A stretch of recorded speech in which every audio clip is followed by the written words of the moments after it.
सदर और वज़ीर-ए-आज़म से army chief general Qamar Javed Bajwa की अलविदाई मुलाकातें। सदर आरिफ अलवी का जनरल कमर जावेद बाजवा के लिए नेक ख्वाहिशात का इज़हार। शहबाज शरीफ का army chief general Qamar Javed Bajwa के एजाज़ में ज़ोहराना। Army chief general Qamar Javed Bajwa कल अपने ओहदे से सुपुर्दोश हो जाएंगे। इसी बारे मजीद जानेंगे अपने नुमाइंदे जावेद हुसैन से। जी जावेद, बताइएगा इस अलविदाई मुलाकातों बारे।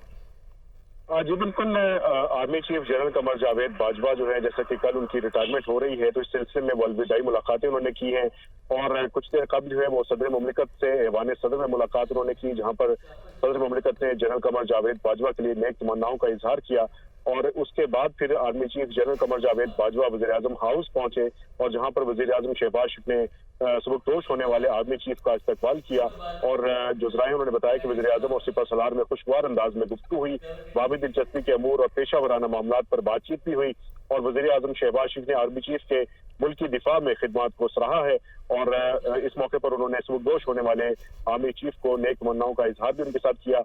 और जिसके बाद मुलाकात के बाद जो है वो ज़ोहराना इस वक्त जारी है, जिसमें दीगर जो वफाकी वुज़रा हैं वो भी शरीक हैं और वज़ीर-ए-आज़म और सुबकदोश होने वाले आर्मी चीफ ज़ोहराने में शरीक हैं।